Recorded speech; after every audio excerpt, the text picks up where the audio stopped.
Aujourd'hui, on est en présence de Jordan Chenevier. Alors, premièrement, merci d'avoir accepté mon invitation. Avec plaisir. Merci de m'avoir invité.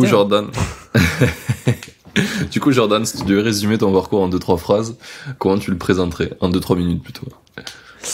Eh bien, c'est un peu divers. Je suis passé par plusieurs étapes. En fait, j'ai fait des études d'acheteur. En fait, j'ai été acheteur dans l'industrie avant de faire du marketing. Donc, j'ai fait des études dans l'achat industriel, etc. J'ai travaillé dans une boîte du CAC 40 qui s'appelle Valeo en tant qu'acheteur de composants électroniques. Voilà, donc milieu automobile, absolument rien à voir encore une fois avec le market, le milieu des startups, etc. En parallèle, j'étais prof de danse. J'ai failli être danseur pro et puis en fait, j'ai préféré faire du business. Et puis après, donc après avoir travaillé en tant qu'acheteur, j'ai voulu monter une boîte parce que le milieu startup, ça m'intéressait. J'ai eu l'occasion de travailler pendant 1 an dans une startup à San Francisco. J'avais fait une année de césure pendant mes études parce que ça m'intriguait vraiment en fait, tout ce qui était Silicon Valley, startup et tout. Et puis donc voilà, j'ai bossé dans une boîte là-bas, ça m'a vraiment donné envie d'entreprendre, comme la plupart des gens qui vont dans la Silicon Valley. Et puis voilà, je suis rentré, donc j'ai terminé mes études, j'ai monté une boîte qui était en gros une agence artistique, pour faire bref. Et c'est à cette occasion-là que j'ai rencontré Grégoire qui par la suite a monté Germinal. Et puis quand moi j'ai arrêté ma boîte, et ben je lui ai dit vas-y si t'as des besoins en growth. En gros j'ai découvert le milieu du growth, le métier de growth, du market et tout au travers de cette expérience entrepreneuriale. Et puis du coup voilà, moi quand Grégoire a monté Germinal, je lui ai dit ouais si jamais t'as des besoins, et ben hésite pas à me contacter, parce qu'en gros lui il avait suivi un peu le parcours de ma boîte et tout, il y avait eu un bon fit pro. Et il m'a dit ah bah tiens ça tombe bien, on aurait peut-être des besoins. Et puis du coup j'ai fait du free pendant 10 jours chez Germinal au tout début, les 10 premiers jours d'existence de la boîte. Et il m'a dit ouais bah vas-y ça passe bien, t'es chaud d'être salarié de la boîte. Et du coup j'ai rejoint la boîte en tant que premier salarié. Et voilà. Et là je viens de quitter Germinal il y a à peu près 1 mois. Et voilà, pour des envies d'entreprendre. Et donc voilà.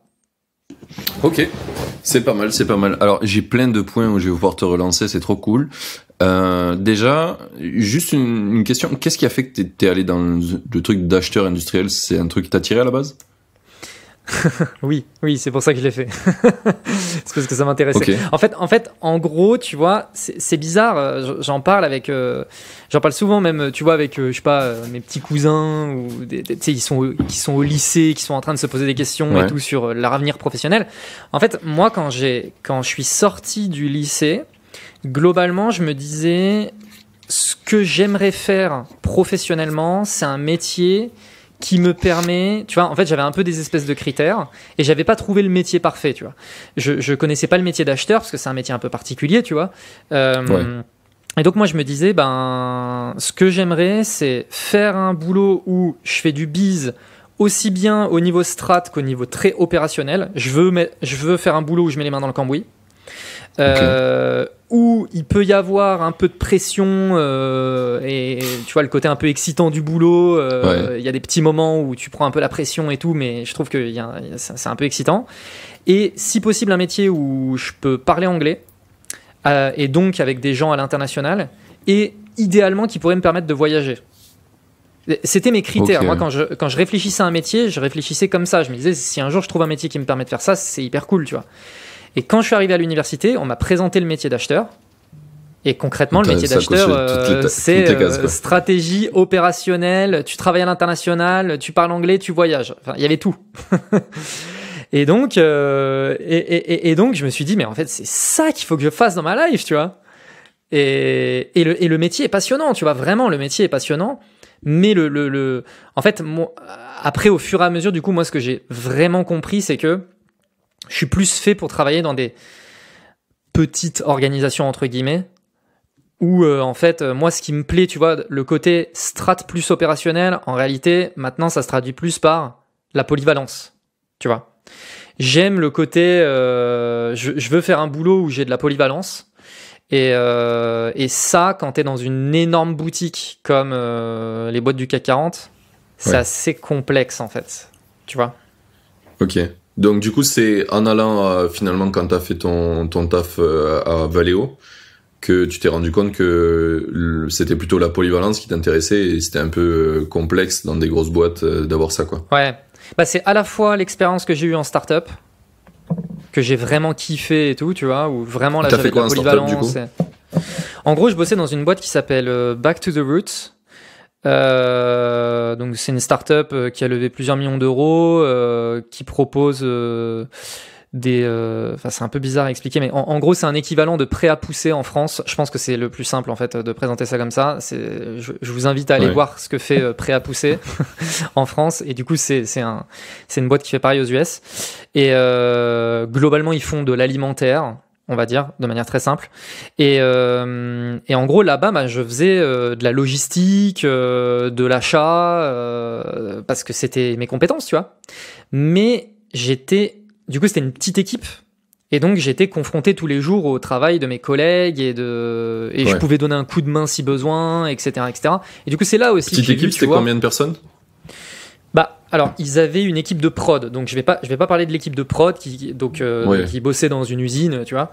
Mais dans les bureaux, juste il y avait 15 personnes. Ok. Tu vois, c'est plutôt une petite équipe et donc moi je bossais au quotidien, tu vois, avec donc il y a 2 co-CEO, c'est peu commun mais c'est comme ça. Et je bossais avec eux au quotidien, je bossais avec le market, je bossais avec la finance et ça me faisait kiffer. Et après quand je suis arrivé chez Valeo, c'est un boulot qui est plutôt polyvalent, mais en fait, tu travailles avec des compétences qui sont très polyvalentes, c'est-à-dire que je bossais avec des ingénieurs, je bossais avec même des gens qui faisaient de la finance, etc., etc. Mais moi, mon rôle, il était hyper spécifique. Et ouais, comme dans toutes les grosses boîtes, quoi. Comme dans toutes les grosses boîtes. Et un maillon du tout, quoi. Exactement. Et il s'avère que moi, en plus, j'étais au siège mondial de Valeo à Paris. Et donc, j'étais entouré des directeurs qui, eux, ont un vrai travail polyvalent, etc., etc. Mais quand je voyais, moi, ce à quoi je pouvais prétendre comme job vraiment opérationnel au quotidien, parce que du coup, j'étais en alternance, en fait, dans cette boîte, quand on me propose, à l'issue de mon boulot, tu vois, ça passait bien. En plus, voilà, j'étais avec les directeurs qui ont une influence auprès de toutes les usines dans le monde entier et tout. Donc moi, concrètement, je faisais du bon boulot. On m'a dit... Franchement, choisis ton pays, on t'envoie là-bas, t'auras un job là-bas. Donc c'était plutôt sexy, tu vois. Mais quand je voyais les perspectives de job que j'avais, je me disais, franchement, non. Je comprends. Et puis l'entrepreneuriat m'appelait, tu vois. Ouais. Tu sais, je pense que c'est une dualité qui arrive chez beaucoup d'entrepreneurs. Et c'est un truc que... facilement on te dit, en tout cas dans ton entourage, on te dit mais t'as plein de compétences, ça va être facile de trouver un bon job dans une grosse boîte, etc. Et enfin moi à chaque fois je me suis dit, est-ce que je me verrais dans une grosse boîte? Non, vraiment pas. Et c'est assez ouf, c'est un truc qui revient souvent avec plein d'entrepreneurs en fait, c'est que quand t'as vraiment l'âme d'entrepreneur, tu vas plutôt faire des petites boîtes où tu vas avoir beaucoup d'impact, où tu vas vraiment avoir un rôle très polyvalent, quoi, parce que t'as plein de compétences quand t'entreprends, donc du coup t'aimes les développer, tu as de la valeur sur ça. Et j'ai pas vu beaucoup d'entrepreneurs qui arrivaient à faire de l'intrapreneuriat, tu sais, dans les grosses boîtes là, ils font un peu ça là. Bah après voilà, parce que j'allais te dire, il y a le côté intrapreneur, mais il y a aussi bosser en tant que personne qui développe les nouveaux business de la boîte. Ça c'est intéressant, tu vois. C'est-à-dire que la boîte, elle dit « Ok, moi, je veux développer un nouveau business. » Et tu vois, ça a été le cas pour moi chez Germinal venez, en fait, on lance de la formation. Moi, j'ai pris le lead sur ce sujet-là de la formation. Et vas-y, il faut que je lance un business de formation chez Germinal, quoi. Et en fait, j'étais entrepreneur. Oui, et là, honnêtement... Pour moi, ça, c'est de l'entrepreneuriat. Ouais, c'est ça. Ouais, ok, tu le vois comme ça. Parce que, en fait, t'es pas obligé d'avoir un budget, etc., avoir une entreprise à part, quoi. Ça peut être, t'as un sujet neuf que c'est toi qui va ouais, qui va ok, bah dans ce cas-là, oui, dégrossir. effectivement. Mais tu vois, ça, je trouve que quand même c'est assez intéressant, mais il faut que tu sois en indépendance totale, et que on vienne pas te rajouter des process à ton truc, parce que en fait, ce qui vient tuer ton kiff, vraiment, c'est le process. Et moi, chez Valeo, je voyais les process. Enfin, c'est une boîte. Je sais plus combien ils ont de. C'est une boîte qui a genre 75 000 salariés, tu sais. Ouais, c'est abusé. Ils sont obligés d'avoir des process de ouf. Donc, si tu veux, niveau process, et je te dis 75 000, si c'était. Enfin, il y a moyen que ce soit 150 000 dans les faits, tu sais. Oui. Et donc, niveau process, c'est juste, mais un gros délire. Et le truc, c'est que tous les maillons de la chaîne perdent en indépendance. Et du coup, en fait, ton taf au quotidien, c'est surtout de gérer de la communication interne et du conflit interne. Et ça, en fait, c'est mort, tu vois. Et je comprends même pas comment ces boîtes, elles arrivent à vivre en ayant ça. Et plus ils ont de gens, plus en fait le temps de travail des gens effectifs diminue. Et à un moment donné, tu te demandes comment ils arrivent à faire encore des choses. Tu sais, vraiment, ouais, ça devient pourtant fou. ça tourne. Hein. Je peux te dire qu'il y avait du boulot et que ça tournait et que les choses, elles allaient vite et machin. Enfin, Enfin, on va pas trop s'éterniser sur le milieu de, tu vois, automobile, etc. Mais tu vois, le milieu automobile, on se rend pas compte, mais c'est un business. Les marges, c'est zéro, tu vois. Genre, je sais pas, Peugeot, leur marge, c'est 3%. Tu vois, c'est vraiment c'est des business où les marges sont absolument minuscules.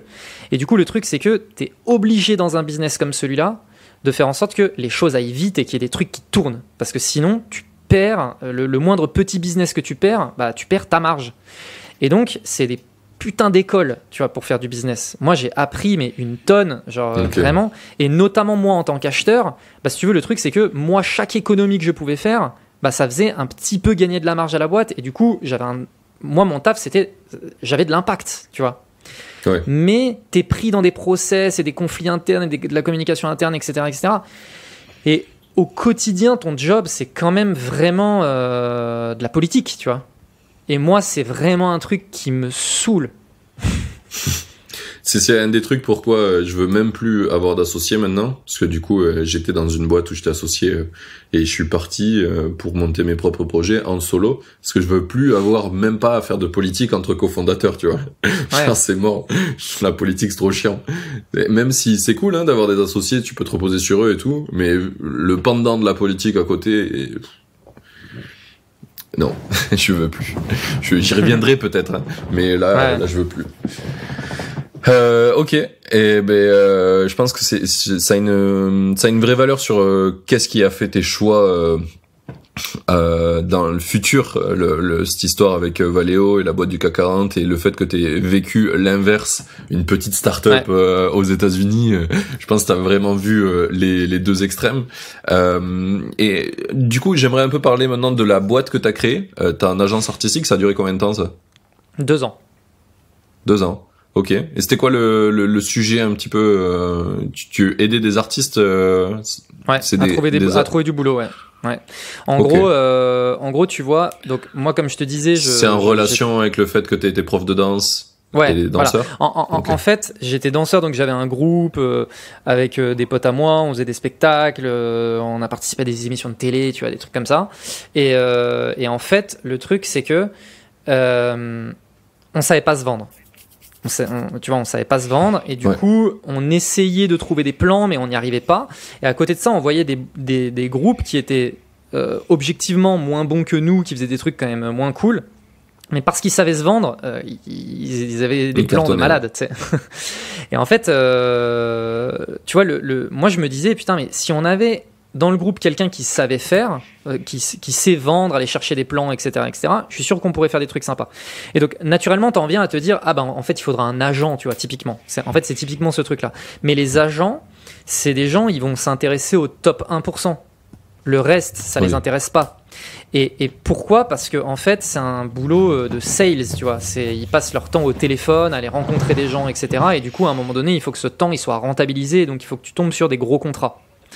Donc, tu vois, toute la masse, les 99% qui restent, en fait, c'est un peu délaissé pour compte, alors qu'il y a des gens qui sont très très talentueux. Et donc moi, ce que je me disais, c'est que, en fait, moi, ce que je vais essayer de faire, c'est d'automatiser le travail de l'agent pour les 99% restants. Ok.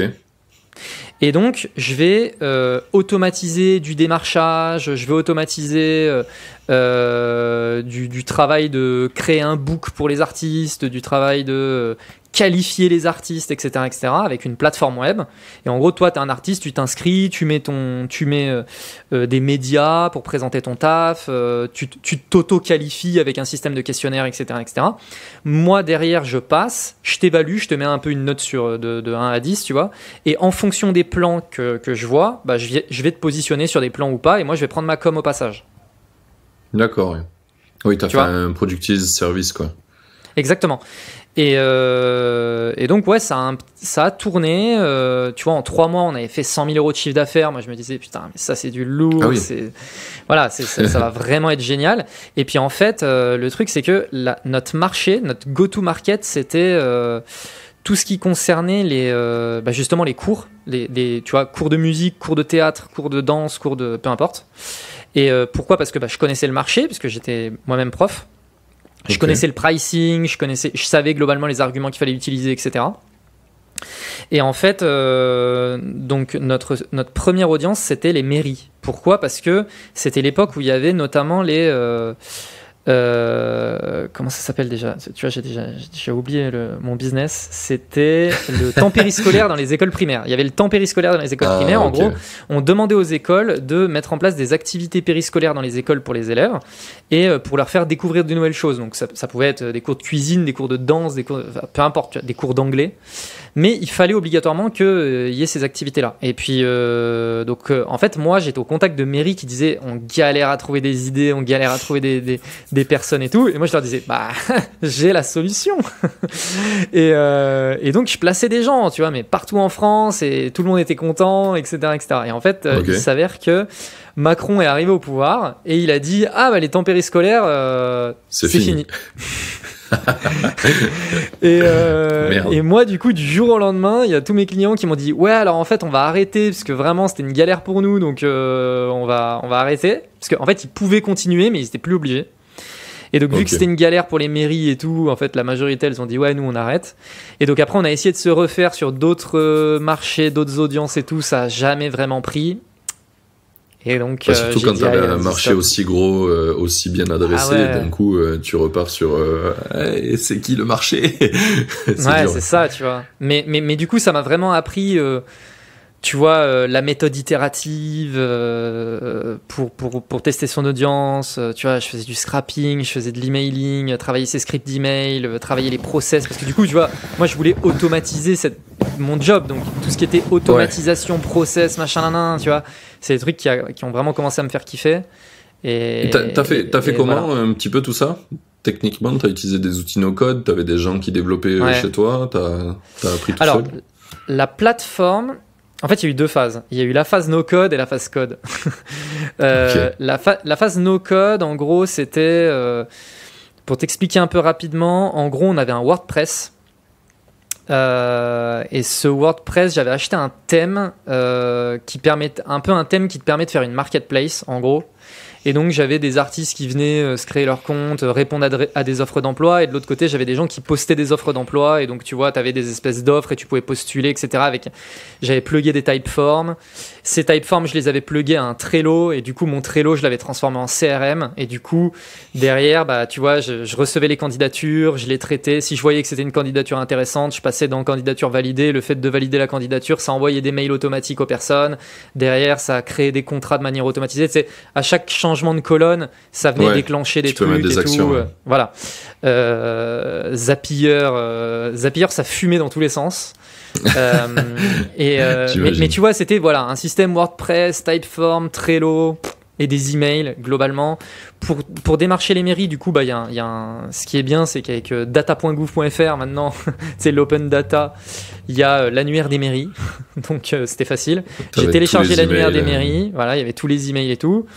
Donc au début, j'envoyais des emails, ça prenait pas. Après, parce que les gens au début, ils me demandaient tous, mais est-ce que vous avez une brochure ? Alors du coup, je me suis dit, ok, je vais créer une brochure, je vais leur envoyer en PJ de l'email. Et là, du coup, j'avais plus de réponse. Donc, du coup, après, il fallait que je trouve des astuces en leur disant, est-ce que vous voulez ma brochure, tu vois? Ils me disaient oui. Donc après, ça me permettait de commencer la conversation, etc., etc. C'est un peu des espèces d'itérations comme ça. Après, je leur envoyais des courriers. Après, bon, c'était marrant, tu vois. Et puis après, du coup, on est passé sur du code où, du coup, avec un associé, David, je l'embrasse. Et ben, lui, c'est un développeur, et donc, on a développé une web app, tu vois. Si c'était à refaire, on continuerait sur du no-code. Ah ouais? Ouais, voilà. Ouais, on continuerait avec du Bubble, tu vois, typiquement. Mais bon, en fait, tu vois, quand t'es primo-entrepreneur, t'as aussi un peu ce truc de il faut qu'il y ait du dev, tu vois. tu vois ce que je veux dire? Toutes les meilleures plateformes sont faites par des développeurs, donc moi, si je veux la meilleure plateforme, il me faut des développeurs, tu vois. Et du coup, c'était pas nécessaire en fait. Là, nous où on en était, c'était pas nécessaire de faire du développement. Honnêtement, c'était encore trop tôt. Mais ça nous a permis d'apprendre process, etc., UX, blablabla. Et donc voilà. Et qu'est-ce qui vous a fait... ça a été quoi le déclencheur de se dire bon, maintenant on passe sur du code? Le fait que, tu vois, typiquement sur le WordPress, les artistes, par exemple, concrètement, ils répondaient à des offres d'emploi, mais ils n'avaient pas leur book, on ne pouvait pas parfaitement évaluer leur niveau, ils ne pouvaient pas machin. Et nous, en fait, on s'était dit, vas-y, viens, on va faire une web app, ça va faire hyper pro. Toi, tu te crées un compte. En te créant ton compte, t'as ton book.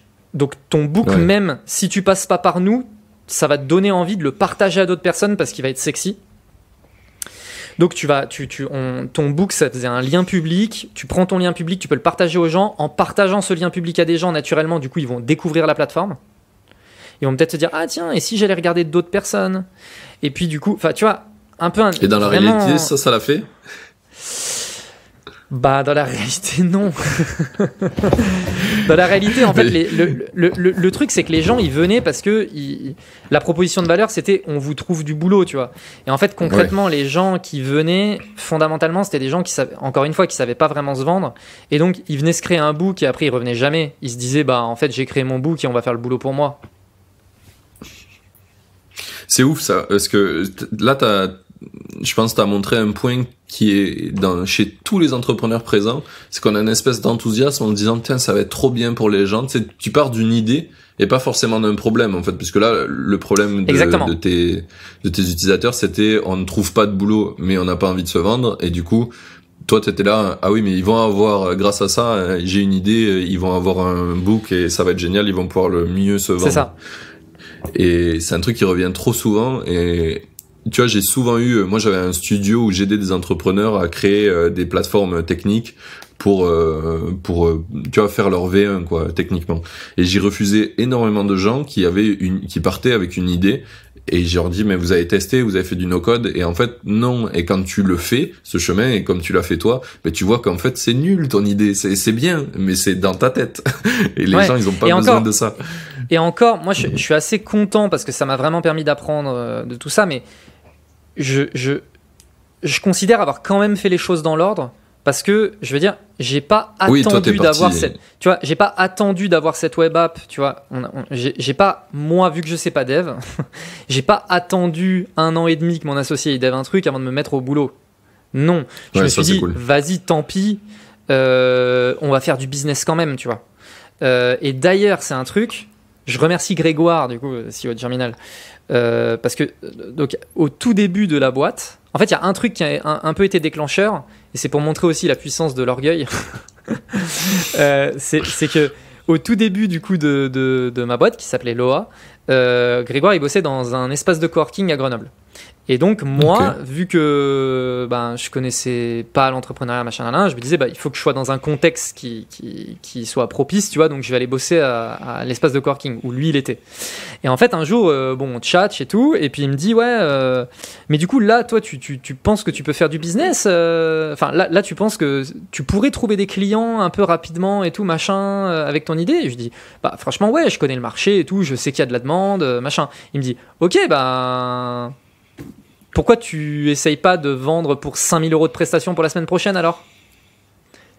Et je lui dis, non mais tu vois, c'est une question con, mais. Et je lui dis, bah, je sais pas, parce que là, j'attends la plateforme et tout, machin. Il me dit, d'accord, donc toi, tu refuses 5000 balles de presta comme ça, parce que, en fait, tu penses que c'est pas assez bien et tout, blablabla.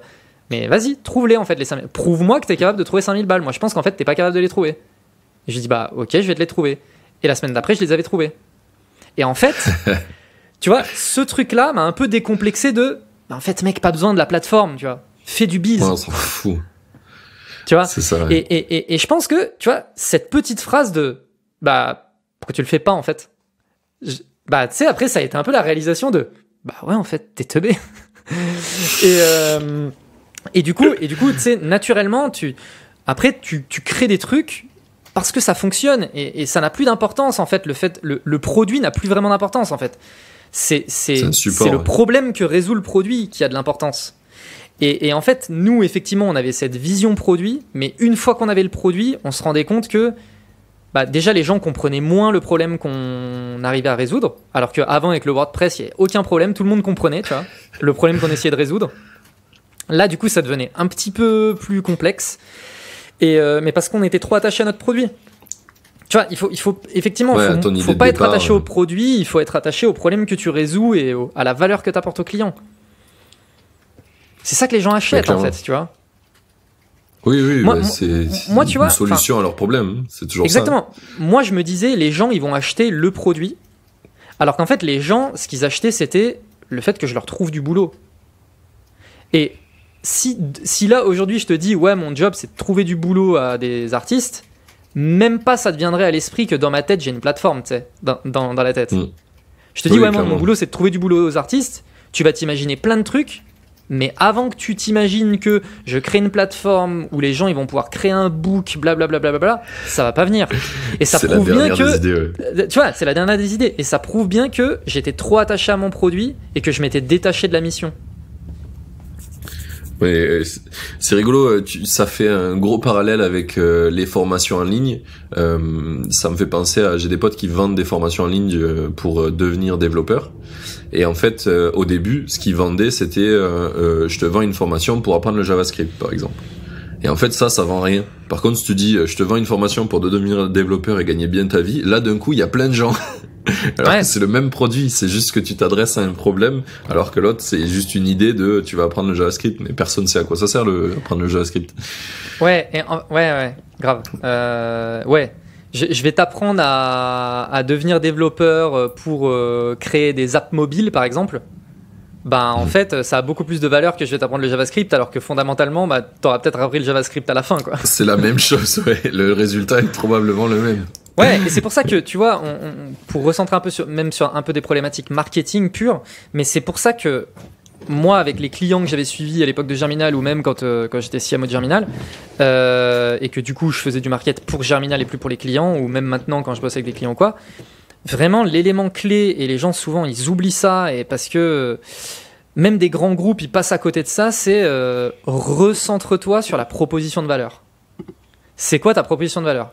Vraiment, dans 80% des cas, la raison pour laquelle tu n'arrives pas à vraiment craquer ton acquisition, il manque un truc, c'est parce que ta proposition de valeur, elle n'est pas claire. Et juste t'arrives à remodifier ta proposition de valeur et faire en sorte qu'elle soit beaucoup plus claire, machin truc, bam, d'un coup, tu te remets à avoir de la croissance. Mais d'ailleurs, c'est une question qui me vient à propos de Germinal. Vous avez changé à un moment donné la proposition de valeur de Germinal? Ouais, il y a eu un gros pivot. Effectivement, au début, on était une agence et là, maintenant, c'est de la formation. Ouais. Ok. Ouais. Et ça, comment vous avez... Finalement, en fait, ma question, c'est qu'est-ce qui vous a fait tendre vers ça? Parce que si tu as un business ça avait l'air de marcher, le côté agence, le fait de bifurquer vers de la formation, il y avait vraiment une appétence des clients. Comment vous l'avez détecté, ça? Alors, il y a deux choses. Déjà, au niveau de l'agence de Germinal, nous, ce qu'on faisait, c'est que Enfin, je dis nous, faut que j'arrête de dire nous, du coup, maintenant que je suis plus chez Germinal. Ah si, ça marche, tu as utilisé au passé. Ouais, voilà. Donc, ce qu'on faisait chez Germinal, au début, c'était de la presta, ce qu'on appelait de la presta commando. Donc, en gros, en 4 itérations, en gros, généralement, c'était en 4 semaines. Chaque semaine, on va venir tester plein de trucs, des canaux, des audiences, des propositions de valeur, blablabla. Et l'objectif, c'est que en 4 semaines, soit on te trouve ton marché, soit on te trouve ce qui va te faire passer du niveau 1 au niveau 10, soit, tu vois. Mais vraiment, l'objectif, c'est qu'à la fin, tu as un peu une espèce d'idée précise, les meilleures propositions de valeur, les meilleurs canaux, les meilleures audiences, blablabla. Et voilà le budget qu'il faut que tu mettes, et derrière, ça va dérouler, tu vois. Et donc, ce qui se passait, c'était que pendant ces 4 semaines, franchement, on bourrinait et les clients, ils en prenaient plein la tête. Mais le problème, c'est qu'à l'issue de ça, vu qu'ils n'avaient pas nos compétences, bah, ils reprenaient le bébé, mais ils frisaient complètement. Ils disaient, mais ok, mais maintenant, du coup, comment je fais ? Qu'est-ce qu'on fait avec ça ? Mais qu'est-ce qu'on fait avec ça, tu vois ? Et donc, ils étaient hyper satisfaits des prestations. Mais derrière, il y avait un peu cette frustration-là. Donc nous, pendant un temps, on a essayé de développer en parallèle, tu vois, un peu un espèce d'upsell avec une agence média un peu traditionnelle où on te gère tes Facebook Ads, on te gère tes Google Ads, etc., etc. Mais c'était un peu la galère et tout. On n'est pas arrivé à craquer le truc. Il y avait pas mal de frustration client. Et puis, tu vois, le truc, c'est que ils ont méga kiffé la prestation commando. Et puis après, il y avait le côté un peu déceptif sur le suivi, scaling et tout. Et du coup, ils disaient, bon, ouais, ok, bon, c'est un peu frustrant. Et donc après, ce qu'on faisait, c'est qu'on leur recommandait des prestats, tu vois. Mais il y en a beaucoup, en fait, ils disaient, ouais, mais nous, en fait, on aimerait bien pouvoir garder la compétence en interne. Est-ce que vous pouvez nous former ? Et donc, il y en a plusieurs derrière, ils demandaient des sessions de formation, des sessions de coaching, etc., pour qu'ils puissent reprendre le bébé, tu vois. Ouais. Donc, déjà, vu qu'on avait toute cette demande et que ça commençait déjà à représenter un petit business, on se disait, ok, bon, ça, c'est le premier truc. Et après, il y a aussi toutes les boîtes qui nous faisaient appel à nous, mais qui n'avaient pas les moyens, en fait, de payer notre presta, notre package commando. Et eux, en fait, ils disaient, bah, vous n'avez pas moyen de venir faire une formation chez moi ou un truc comme ça, tu vois. Et comme ça, au moins, ce serait moins cher. Et en plus de ça, je garderais l'autonomie sur le truc. Donc voilà, en fait, tu vois, il y a une espèce de combinaison comme ça où on s'est dit, putain, la formation, il y a quand même vraiment moyen de faire un truc. Et d'un point de vue business, bah, la formation, ça scale, à la différence de l'agence. Et donc, arrive le confinement, le premier confinement, mars 2020. Et on se dit, bah, c'est maintenant. et donc, en 10 jours, on a lancé nos formations. Au début, tu vois, c'était vraiment formation Facebook Ads, Google Ads, machin truc. Donc, tu pouvais acheter la compétence. Et ça a vraiment cartonné.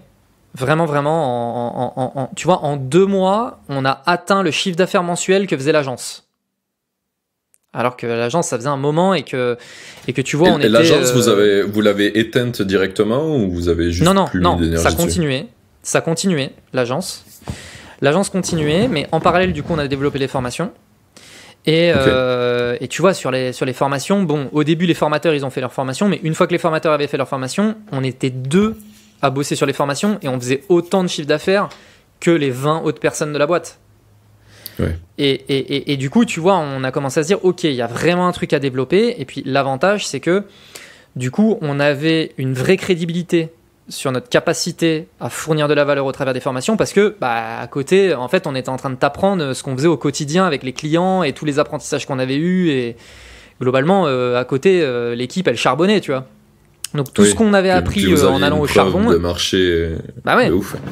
Et tu vois, on était capable de dire, en fait, ce qu'on va t'apprendre, c'est les méthodes qu'on applique avec Frishti, Mobile Club, Asphalt, Hyperloop, toutes les boîtes qui font kiffer, tu vois. Oui. Et donc tu sais, toi, forcément, tu te dis, bah oui, bah là, effectivement, je vais pas apprendre. Tu vois, l'argument, c'était de te dire, nous, on n'est pas des formateurs, on est des marketeurs.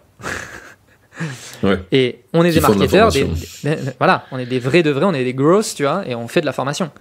Et donc voilà, et donc après, en fait, le truc, c'est, on s'est dit comment est-ce qu'on peut arriver à créer de la récurrence avec ça. Et donc de là est née l'idée de l'antichambre, où l'antichambre, en fait, c'est, ça te donne accès à absolument toutes les formations. T'as une communauté d'entraide et tout, tu peux on écrit des articles, on écrit voilà, et t'as accès à tout en fait. et c'est un système par abonnement. Et tu peux le faire financer, CPF, OPCO, blablabla. Et donc voilà. Et après, tu vois, les choses se sont développées et aujourd'hui, l'antichambre est en train de devenir un peu le Duolingo de l'entrepreneuriat, tu vois. Je le dis comme ça, histoire que dans la tête des gens ce soit à peu près clair, mais tu vois, c'est vraiment le concept d'adaptive learning. C'est-à-dire que tu as des parcours. Donc moi, je veux créer un e-commerce, j'ai un parcours e-commerce, et en fait, on est capable d'identifier quelle est la meilleure action à réaliser pour toi en fonction de ton niveau. C'est-à-dire, au début, tu vois, tu vas avoir un onboarding où on va te dire, est-ce que tu as déjà lancé des Facebook Ads ? C'est quoi tes résultats en Facebook Ads ? Est-ce que tu as déjà fait des landing pages ? C'est quoi le taux de conversion de ta landing page ? Etc., etc. Et en fonction de toute cette data, on est en mesure de te faire un parcours personnalisé. Okay. Et t'es pris étape par étape, tac, et tu vois, tu as des espèces de checkpoints où ton checkpoint, on va te dire, ok, est-ce que tu as amélioré tes perfs Facebook ? Si oui, de combien ? Sinon, pourquoi ? Blabla, tu sais. Et en fait, ça te fait ton parcours te fait aussi ton backlog d'expérimentation. Okay. Et donc, au fur et à mesure, on est en mesure de te dire, les résultats ne se sont pas améliorés, bah, reviens sur ce chapitre. Et une fois que tu auras craqué ce truc-là, tu reviendras mettre tes résultats et tu pourras passer au suivant, etc. Super intéressant. Et du coup, ça me fait venir à une question. Est-ce que vous avez un parcours qui matcherait avec des gens qui sont plutôt solopreneurs, qui n'ont pas énormément d'argent à mettre, par exemple, en ads, totalement. Etc. En fait, ouais, il y avait 2 parcours là qui étaient en création. Alors là, tu vois, on est le 1er septembre. J'allais dire on est en septembre, mais on est le 1er septembre 2021 au moment où on enregistre ça. Et du coup, au moment où on parle, les parcours sont en bêta test avec des users. Donc publiquement, ils n'ont pas encore été communiqués, etc., etc. Donc là, je parle vraiment de la vision et des choses qui sont en préparation. Hein. Le temps que ça sorte, ça sera bon, je pense, le podcast. Peut-être, ouais. Donc il y a deux parcours qui peuvent vraiment... Je dirais même 3. Il y a un parcours, c'est se lancer en freelance. Voilà. Ok. Il y a un parcours, c'est... en fait, il y a plein de parcours qui peuvent le faire. Donc le premier, c'est se lancer en freelance. Après, il y a un parcours créateur économie. Comment vivre de son contenu, tu vois, lancer sa chaîne YouTube, sa newsletter payante, vendre des formations, etc. Okay. Et après, tu vois, tu as le côté très... si tu veux lancer un e-commerce, même pour faire du dropshipping, tu vois, du coup, tu as un parcours e-commerce. Si tu veux monter une agence, il y a un parcours comment monter son agence. Si tu veux créer une application en no-code, tu as un parcours créer une application en no-code. Enfin, tu vois... Ah oui, vous avez beaucoup élargi le scope de ce que c'était au début. Ouais, tout à fait. Et donc, en fait, le truc, c'est que là, toute la réflexion, elle est dans le process et de à quel point ma brique création d'une application en no-code, elle peut aussi me servir pour d'autres parcours. Et du coup, tu vois, tout le travail, c'est un peu de mapper tout le contenu qu'on est capable de produire et quelles sont les briques qu'on peut réutiliser, comment on les fait vivre ensemble et tout, tu vois. Ok, super intéressant. Et sur le côté Germinal marketing, on va dire, ça a été quoi les actions un petit peu qui a fait que vous avez eu justement ce côté explosif sur la formation? C'est la stratégie sur LinkedIn principalement? Ouais. Grégoire. Faut pas chercher. Grégoire. Ouais, non, mais la visibilité qu'a Grégoire, c'est un truc niveau marketing. En fait, c'est assez particulier parce que LinkedIn, tu vois, LinkedIn, c'est très complexe parce que, tu vois, c'est très démago, c'est très gnangnan, c'est très... voilà. Non, mais on va se le dire, hein. Je veux dire, moi, je passe beaucoup de temps sur LinkedIn et je peux pas m'empêcher de me dire « Oh là là là là », tu vois. Mais la réalité des choses, c'est que c'est un levier de croissance que les boîtes ne réalisent pas. Et en fait, elles ne le réalisent pas parce que quand elles vont sur LinkedIn, elles se disent « c'est gnangnan, c'est machin ». Et moi, tu vois, tous les entrepreneurs que j'accompagne aujourd'hui sur le market et tout, qui sont pas sur LinkedIn, je leur dis « mais vous attendez quoi en fait ? Qu'est-ce que vous attendez ?» Genre, vous ne vous rendez pas compte l'impact. C'est un truc... on avait fait un exercice assez simple, c'est qu'on avait mis... On avait mis en parallèle les courbes de reach de nos profils personnels, les membres de l'équipe de Germinal, En parallèle de ça, on avait mis le reach de la page entreprise de Germinal, et en parallèle de ça, on avait mis les demandes de devis sur notre site. Ok. On ne faisait pas d'effort sur la page entreprise de Germinal, tu vois. Mais naturellement, la courbe de notre visibilité perso, elle était complètement corrélée, mais elle était égale, tu vois. Vraiment, les pics, les creux, etc., c'était exactement les mêmes que la page entreprise et exactement les mêmes que les demandes de devis sur le site. Exactement les mêmes. Tu vois.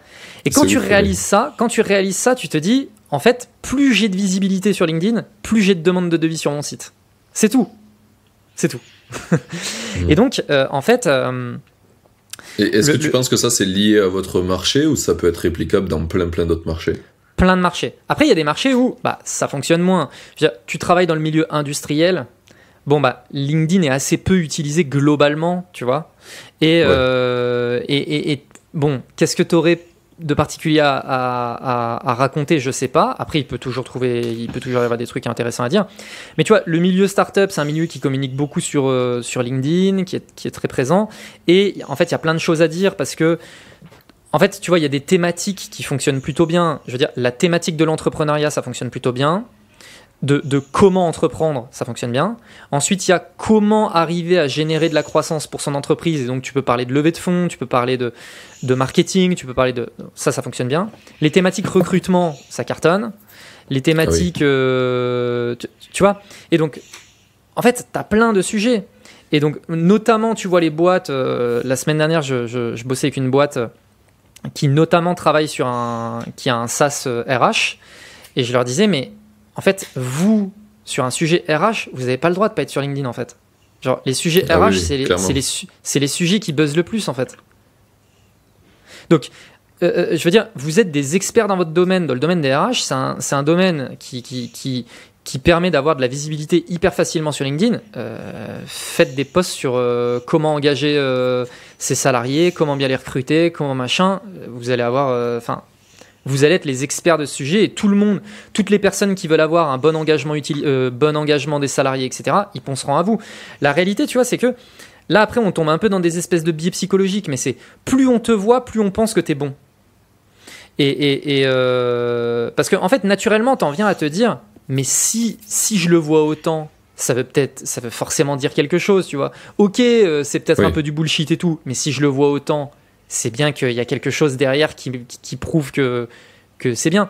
De la même manière que quand tu écris un livre, même si ton livre il est mauvais et que personne ne le lit, le fait de dire je suis l'auteur, tu vois, et ça a été le cas de Grégoire. Grégoire, il a écrit un livre sur le gros hacking. Le livre est bon. Ouais. Mais je veux dire, je sais que la moitié des gens en fait, il y a beaucoup de gens qui sont venus écrire à Grégoire, ou contacter Grégoire ou qui ont travaillé avec Germinal parce qu'en fait ils se disaient nous ce serait pas mal qu'on mette en place une campagne de growth, c'est qui les experts du growth? Ce mec là il a écrit un bouquin, voilà. Tu vois, c'est ouf ça, mais tu vois, c'est des espèces de biais en fait qu'on a, mais en fait quand tu et donc LinkedIn c'est clairement un biais qu'il peut y avoir sur le sujet. Alors après faut pas raconter de la merde, hein. Mais globalement oui, je dirais que ce qui a permis l'explosion de Germinal, notamment sur le début, ça a été la visibilité de Grégoire et puis sa personnalité, parce qu'il a quand même une personnalité particulière, tu vois, c'est un peu un bourrin, machin, tu vois. Oui. Le fait qu'il soit clivant, je pense que ça aide vachement. Ça aide de ouf. Et en fait, le truc, c'est que sa personnalité, elle collait bien aussi avec le métier de growth, parce que le métier de growth, c'est chercher à faire de la croissance pour les entreprises. Et donc, sa personnalité qui est vachement dynamique et vas-y, let's go, tu vois, un peu ce côté-là, ça va totalement avec le fait que, putain, je vais bosser avec ce mec-là et je vais avoir une croissance de malade.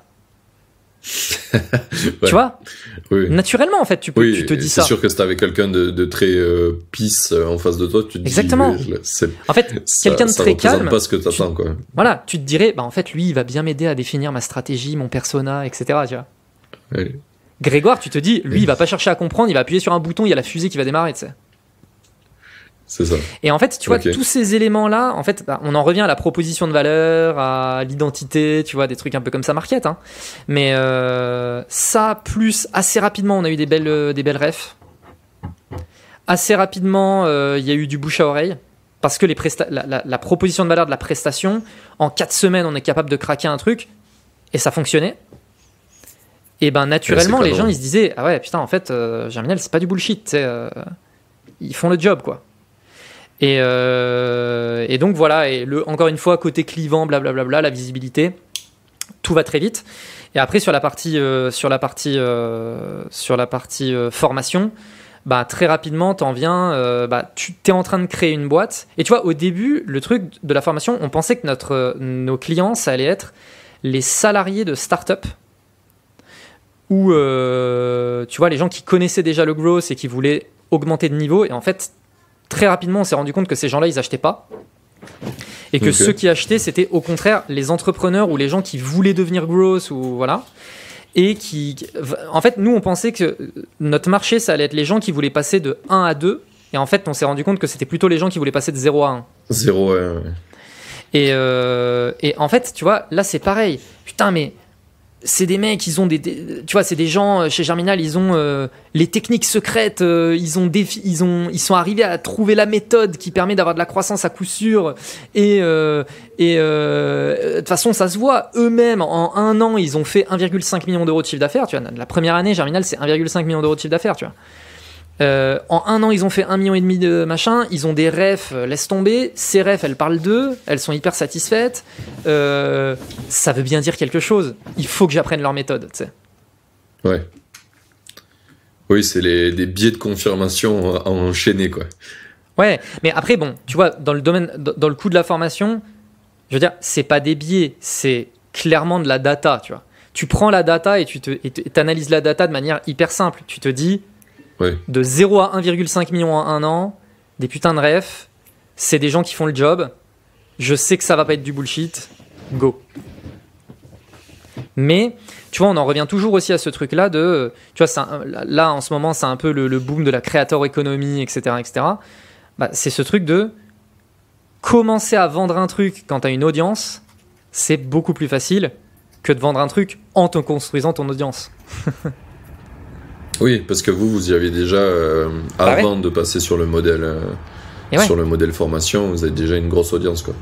On avait la grosse audience et on a juste dit « Et au fait, vous pouvez apprendre notre méthode en achetant cette formation. » Et les gens, ils ont dit « Ah, depuis le temps que j'attendais ça. » Voilà. Merci. Ok. Et, il y a une question qui me revient, parce que du coup, quand je t'ai posé sur le marketing, ça a été quoi la stratégie ? Tu m'as dit, bah finalement, c'est Grégoire. Et le fait que toi, tu sois CMO, ça a été quoi ton rôle par rapport à ça ? Non, mais quand je dis c'est Grégoire, j'exagère un peu, mais tu vois, c'est vraiment pour appuyer le fait que... C'est vraiment pour appuyer le fait que il y a quand même cet élément clé de la visibilité de Grégoire, tu vois, sur LinkedIn, et c'est pour ça qu'après on a essayé on a travaillé sur le développement de la visibilité d'autres personnes de la boîte. Parce qu'il y a aussi un problème, hein, c'est que quand t'as Grégoire qui a autant de visibilité et que les autres n'en ont pas, et ben naturellement, tu vois, quand les gens, quand t'as des clients par exemple qui viennent et qui disent ah non mais moi je veux parler à Grégoire. Et je dis non mais c'est pas nécessaire, on est tous capables de faire le job. Et ouais mais non mais moi je veux parler à Grégoire. Ah ouais bah alors là ça risque d'être galère parce qu'en fait Grégoire, je sais pas si t'as capté, il est CEO d'une boîte de 35 personnes. Donc il a autre chose à faire que de faire de la presta en free, tu vois. Et donc moi globalement mon job de CMO, bah déjà ça a été de travailler sur le pivot. Parce que ma première mission, ça a été de développer le produit, en fait, tu vois. Donc au début, c'était pas vraiment un taf de CMO, c'était plus un taf d'entrepreneur, entre guillemets, tu vois. De créer le produit, trouver la bonne proposition de valeur.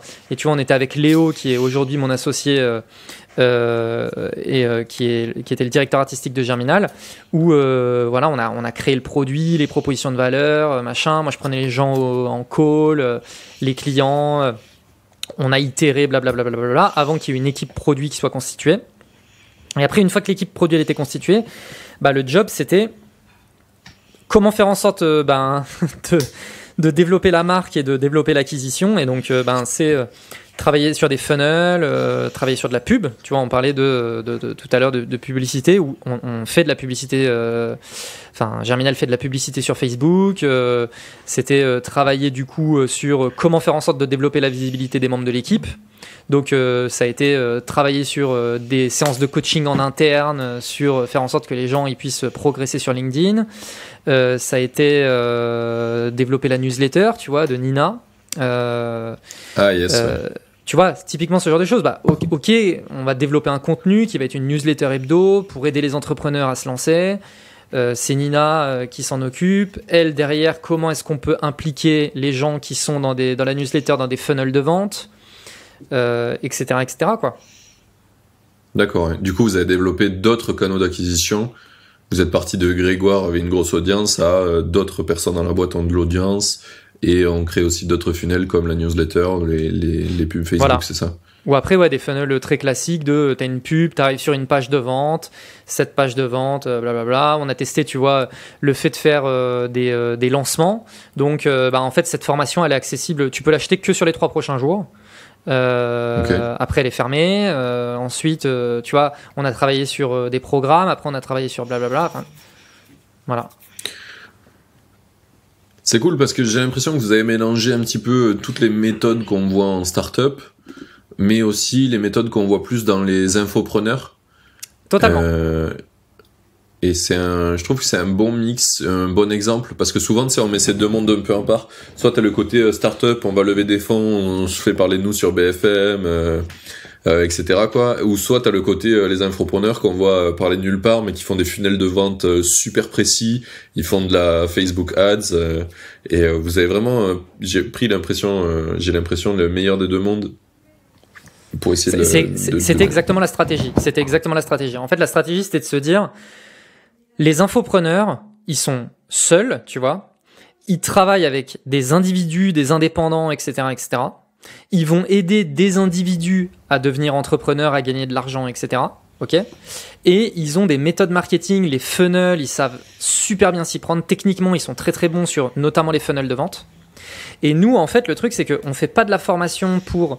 En tout cas, au début, tu vois, c'était de se dire, en fait, on fait pas de la formation à la même audience que les infopreneurs, où ça va être le truc un peu get rich quick, tu vois, gagner de l'argent, blablabla. Nous, en fait, on va t'aider à créer une entreprise, vraiment une entreprise avec des salariés, etc., etc. Et on s'adresse aussi aux startups, on s'adresse aussi à des entreprises. Et en fait, on est inclus dans le milieu des entrepreneurs, dans le milieu start-up, etc., etc. Et du coup, en fait, on va utiliser les méthodes de start-up auprès des start-up, on va utiliser les méthodes d'infopreneurs auprès des start-up aussi, parce que en fait, c'est un peu le même genre de marché, le même genre de produit qu'on vend, mais on n'adresse pas la même audience, tu vois. Ok. Ouais. Mais du coup, pour avoir cette technique-là, vous aviez sur le côté tout infopreneur, comment vous avez acquis les compétences? C'est sur le tas, vous avez des infopreneurs dans vos contacts, vous avez suivi des formations aussi dans ce côté-là? On a suivi des formations et on a beaucoup analysé ce que faisaient les infopreneurs, en fait. Ok. Nous, il y a des infopreneurs, on trouve qu'ils font du super boulot. Et du coup, on se disait, analysons tout leur funnel, tu vois, leurs emails, leurs machins, leur communication, et essayons de prendre le meilleur, quoi. Donne-moi une des références en infopreneur que vous trouvez bien à Germinal. En France, il y a Stan Leloup. Stan, ouais. Avec Marketing Mania. Qui est difficile à avoir dans le podcast. Mais il fait du super boulot, tu vois. Et en fait, lui, il fait clairement du super boulot parce que c'est pas gras, tu sais. C'est pas... Tu vois, ça dégouline pas. C'est propre. Franchement, c'est propre. Et tu sens qu'il veut apporter beaucoup de valeur et qu'il veut faire un truc quali. Tu le sens. Il y en a, c'est cracra, tu sais. Il y en a, ils font des trucs cracra. Après, il y a un autre infopreneur. Alors, c'est pas vraiment un infopreneur, mais en quelque sorte, qui est... parce qu'après, nous, on s'inspirait beaucoup des Américains. Mais les Américains, ils ont leur méthode à l'américaine. Chez nous, ça fait cracra. Hein. Ouais, il y a des pistolets, des flammes, tu vois. Ils sont dans l'abus, ouais. Tu vois, c'est... Mais achète maintenant pour avoir 50% de réduction. Ouais, tu vois. Mais dans ce bundle, tu n'auras pas... tu as accès à un truc à 8 000 euros, plus un truc à 10 000 euros, et tout ça pour 97 euros. Ouais, et c'est toujours plus, ouais. Toujours plus. Mais il y a des trucs à prendre, tu vois. Et en français aussi, il y a David Laroche, moi, que j'avais pas mal regardé. Parce que... Ouais, j'aime bien aussi. autant il y a une époque où je trouvais que c'était un peu trop à l'américaine, un peu cracra, machin, et puis là maintenant il fait quand même des trucs vraiment propres, et du coup je me disais ah ok c'est intéressant ce qu'il fait et tout, donc il y avait certains de ces funnels que j'étais allé regarder, et après en américain il y a Russell Brunson, fondateur de ClickFunnels, tu vois c'est à l'américaine, mais c'est fascinant en fait. Moi ça me fascine.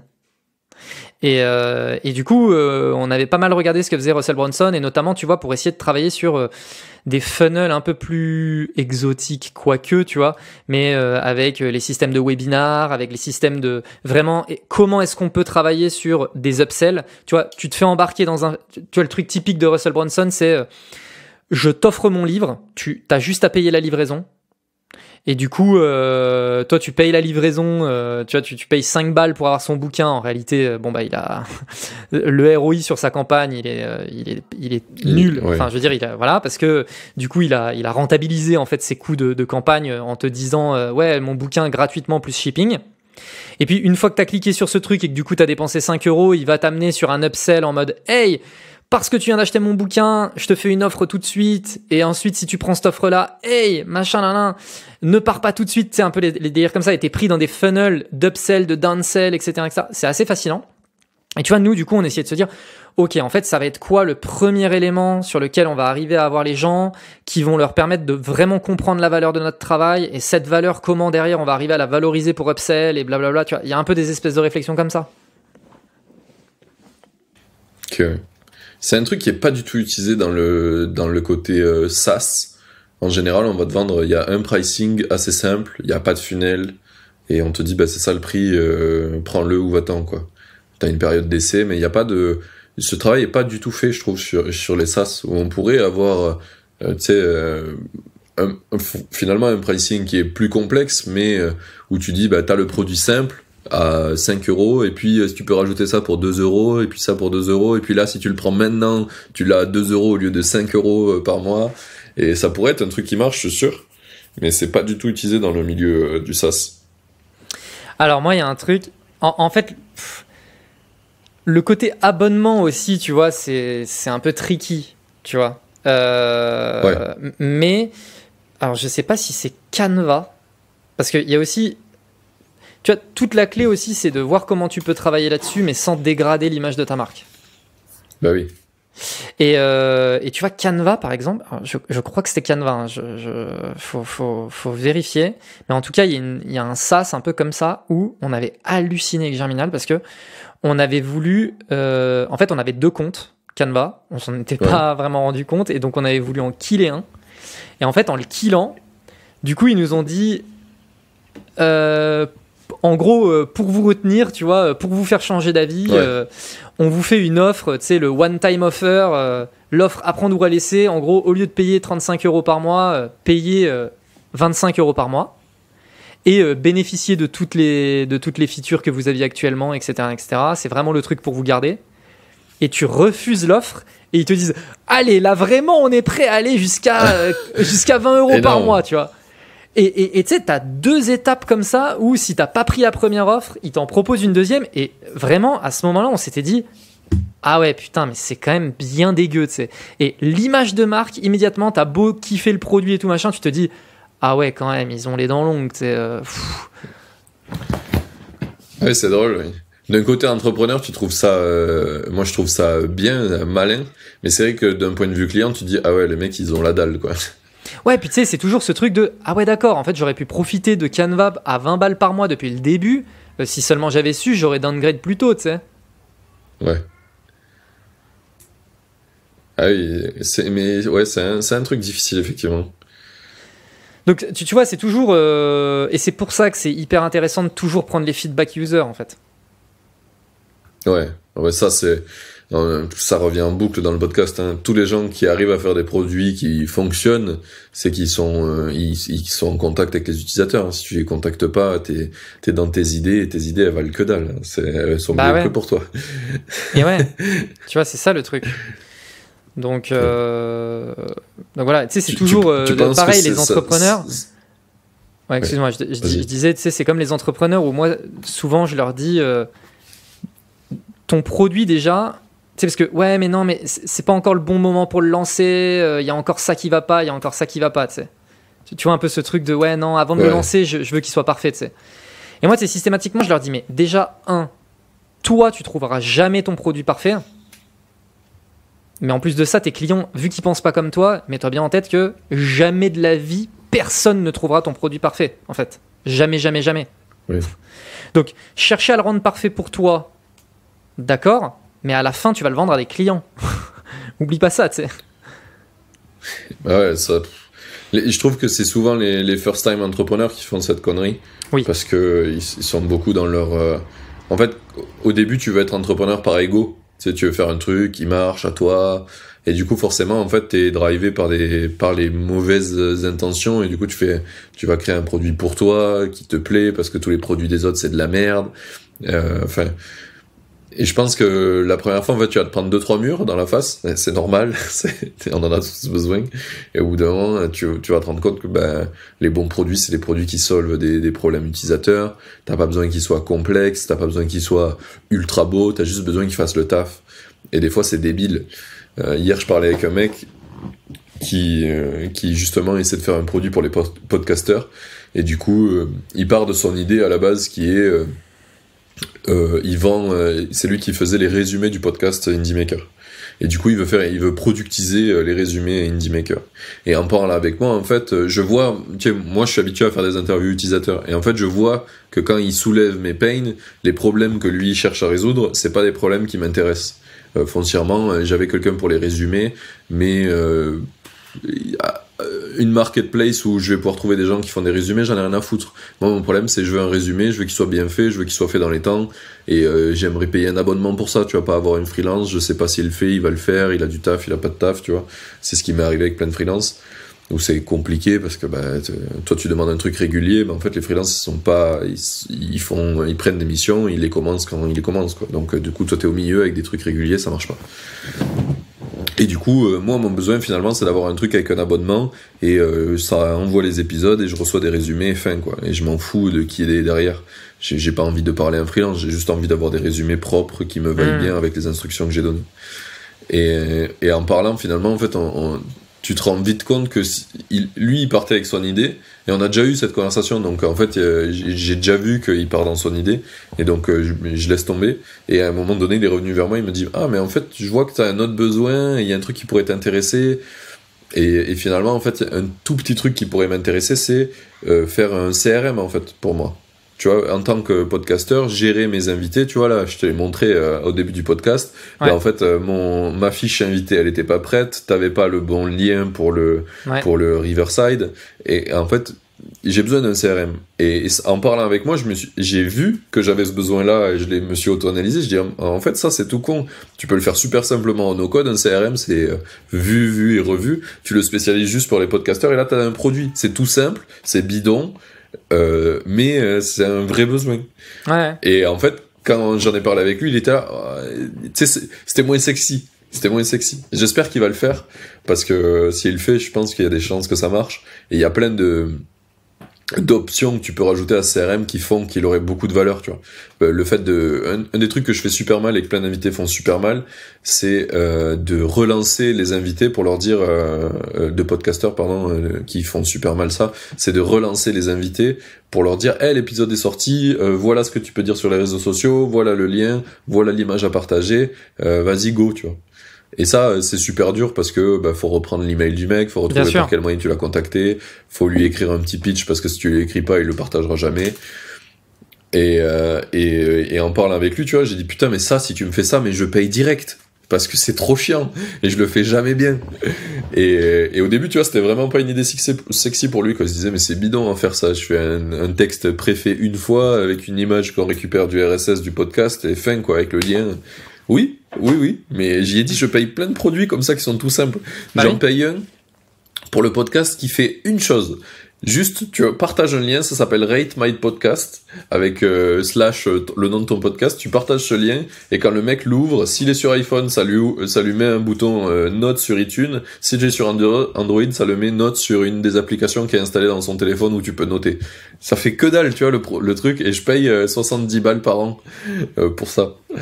Et il était choqué, et souvent c'est ça, t'as pas besoin de faire des trucs super complexes, t'as besoin de faire un truc qui répond à un besoin, quoi. Et clairement, envoyer les gens, quand t'es podcasteur, envoyer les gens noter ton podcast, c'est chiant, tu le fais jamais, ça marche pas, et c'est un vrai pain. Non mais, en fait, on se rend pas compte à quel point, tu sais, c'est valeur subjective, en fait, tu sais, c'est, la valeur des trucs, c'est hyper subjectif. Je veux dire, là, tu vois, tu viens de parler de ce truc, Rate My Podcast. Moi, je pourrais payer pour ça parce que, effectivement, je me rends compte que ça a de la valeur et je me dis, franchement, le produit est cool, tu sais. Déjà, moi, je me dis ça. En revanche, savoir qu'il y a des gens qui payent pour Tinder Gold ou je sais pas quoi parce qu'ils veulent avoir plus de swipe, what the fuck, tu sais. Mais il y a des millions de gens qui payent pour ça. Donc, tu vois, enfin, vraiment, c'est parfois, super subjectif, parfois, tu vois, juste... tu peux te dire, ouais, mais les gens, ils vont pas payer pour ça. Vas-y, tente le coup, tu vas voir. Hein. Tu viens de faire écho exactement à un des plus gros apprentissages que j'ai eu et qui a fait que j'ai commencé à gagner de l'argent en tant qu'indépendant avec mes projets. C'est mon application CapTime. C'est un timer de CrossFit. Ouais. Donc, très simple, qui copie-colle le design de ce qu'il y a dans les salles de CrossFit. C'est copier-coller. C'est tout. C'est tout ce qu'il fait. Et on a fait ça parce que quand j'avais mon studio de start-up où j'aidais les start-up à monter leur V1, on voulait un truc qui montre qu'on est capable de faire, tu vois. Donc du coup on a fait ça parce que mon pote qui est associé avec moi était designer et il faisait du CrossFit et du coup il a dit putain j'ai pas de timer pour aller à la salle quand je vais pas à la salle, c'est chiant, c'est des trucs tout moches, dégueulasses, je comprends rien, je veux le même que celui qui est à la salle, quoi. Du coup j'étais là, ouais c'est une idée pourrie mais on peut le faire rapidement, vas-y. En fait, pas du tout. C'était pas du tout une idée pourrie. Il s'avère que l'application, au bout d'un an de lancement, on était à 80 000 téléchargements, tu vois. Bah oui. Pas du tout idée pourrie. Et au moment du confinement, on voit des plus 400% par jour de téléchargements. On était là, mais qu'est-ce qui se passe? Et du coup, on l'a mis payante, parce qu'à la base, c'était pas du tout ça l'idée, tu vois. C'était pas un produit qu'on allait vendre. On l'a mis payante, et d'un coup, ça a fait de l'argent, ça a fait le même téléchargement, en la mettant à 2,50 balles, alors qu'elle était à 0 €. On était là, mais je me suis senti tellement con, je me suis dit pendant 2 ans, j'aurais pu gagner de la thune avec ce projet. Bah ouais. Parce que les gens étaient super contents, elle fait un truc tout simple, il y a pas de pub, ça fait juste ce qu'on a demandé. Ouais, et je me suis dit depuis le début, ça vaut rien. Alors qu'en fait, ça avait énormément de valeur pour les gens. Non mais voilà. Et tu vois, pareil, tu vois, moi, enfin... sur vraiment l'appréciation des trucs, je veux dire, pour plein de gens, payer Spotify pour pas avoir les pubs, c'est genre, non mais attends, tu payes juste pour pas avoir de pub? Bah ouais, en fait. Ouais, c'est vrai.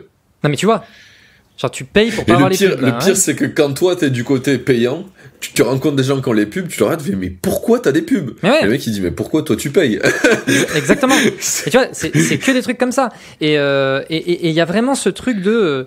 tu vois, quand t'as une idée et que t'es pas sûr que ça va fonctionner, et tu vois, ça c'est vraiment l'état d'esprit un peu gross, c'est fake it.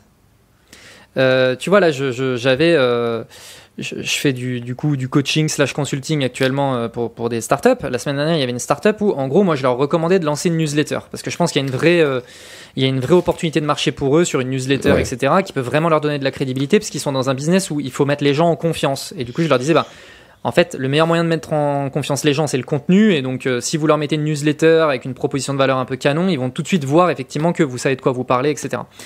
Et tu vois, la CEO, elle me dit, ouais, mais bon, franchement, passer du temps à écrire une newsletter et se rendre compte qu'en fait, personne la lit, voilà. Je dis, non mais attends, tu fais une landing page avec ta proposition de valeur de newsletter, un input d'email, tu balances 100 balles de pub. Et tu vois combien de personnes se sont inscrites en fait. Enfin, tu l'écris même pas ta newsletter. On s'en fout. Et quand tu auras déjà écris-la même pas. Tu en verras. fait, voilà, écris-la même pas ta newsletter en fait. Vois combien de personnes s'inscrivent à la newsletter. Si tu vois que personne ne s'inscrit, de toute façon personne s'est inscrit. Donc de toute façon tu vas manquer à personne. Et si effectivement beaucoup de gens se sont inscrits, bon bah là tu leur dis hey salut, au fait. On va envoyer notre première newsletter la semaine prochaine, stay tuned, tu vois. Et voilà, next. C'est ça. Mais fake it, tu vois. Enfin, vraiment, faire une landing page avec un input d'email. Franchement, moi qui suis pas designer, je fais ça sur Webflow, je pense, en 1 heure. Même pas. Enfin. Clairement. Bon. On a pas mal divagué sur plein de sujets, c'était plutôt cool. Je pense qu'on va pouvoir aller sur la conclusion de ce podcast. Il y a des trucs que j'aimerais parler avant. C'est un peu, c'est quoi tes projets un petit peu futurs là? Parce que là, on a parlé de Germinal, on a parlé que t'avais arrêté, mais on n'a pas parlé de ton futur. J'aimerais bien qu'on aborde un petit peu ce sujet. Yes. Et bah écoute, moi en fait, je suis parti de Germinal parce que j'ai ce truc un peu entrepreneur en moi. Et en fait, il s'avère que, tu vois, moi j'ai rejoint Germinal au tout début de l'aventure. Et donc j'étais un peu entrepreneur avec les entrepreneurs.